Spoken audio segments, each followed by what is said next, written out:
Hi all. Today మనం March 31 2025 సంబంధించి current affairs discuss చేయబోతున్నాం.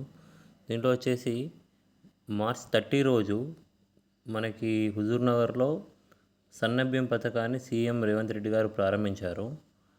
యాక్చువల్గా ఇది టోటల్గా మన తెలంగాణ రాష్ట్ర వ్యాప్తంగానైతే ఏప్రిల్ 1 నుంచి వెళ్ళి అమలు కానుంది. సో స్టార్టింగ్ అయితే హుజూర్ నగర్లో దీన్ని ప్రారంభించారు. ప్రజెంట్ అయితే రాష్ట్రంలో ఇప్పటివరకు ప్రతి నెల 90.42 లక్షల మెట్రిక్ టన్నుల దొడ్డు బియ్యాన్ని 2.85 crore మంది రేషన్ కార్డుదారులకు ఇస్తున్నారు. సో ఇది నెక్స్ట్ ఏప్రిల్ 1 నుంచి ఏం చేస్తారంటే 3 crore మందికి ఈ రేషన్ బియ్యం ఉచితంగా ఇస్తారు, సన్న బియ్యం ఇస్తారు. ఇప్పుడు ఇన్ని రోజులు దొడ్డు ఉండగా ఇప్పుడు సన్న బియ్యం ఇస్తారన్నమాట. అది ఈచ్ పర్సన్కి రేషన్ కార్డులో ఉన్న ఈచ్ పర్సన్కి 6 kg సన్న బియ్యం ఇస్తారన్నమాట. ఓకే.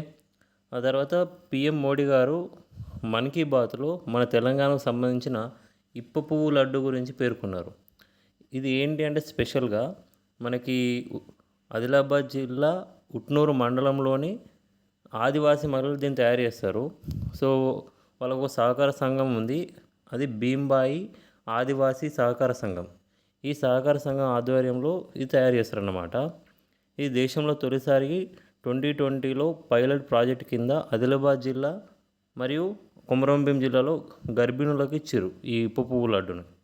ఇది ఏంటంటే మనకి రక్తహీనత ఉన్న వాళ్ళకి ఇది యూస్ఫుల్ అవుతుంది అన్నమాట.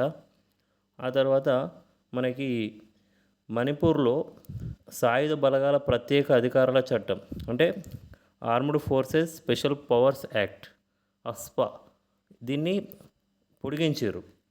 ఆల్రెడీ మణిపూర్లో కొన్ని రేట్స్ అల్లర్లు జరుగుతున్నాయి కాబట్టి ఉంది ఈ చట్టం. దీన్ని ఇంకొంతకాలం పొడిగించారన్నమాట. సో దీనివల్ల ఆర్మ్డ్ ఫోర్సెస్కి స్పెషల్ పవర్స్ ఉంటాయి ఈ ప్లేసెస్లో. ఇది 1958లో చేయబడింది. ఇది important. Armed forces special powers act 1958. ఆ తర్వాత మనకి RS-24 యార్స్ ఇది ఒక ఖండాంతర్గత బాలిస్టిక్ షిప్ అనేది. ఇది రష్యాకి చెందింది. యాక్చువల్గా RS-24 యార్స్ అనేది ఇంటర్ కాంటినెంటల్ బాలిస్టిక్ మిస్సైల్ అన్నమాట ఇది. ఓకే. తర్వాత ప్రకృతి 25 ఇది ఒక ఇంటర్నేషనల్ సమ్మిట్ అన్నమాట, ఒక మీట్, అంతర్జాతీయ సమావేశం. ఇది న్యూఢిల్లీలో జరిగింది.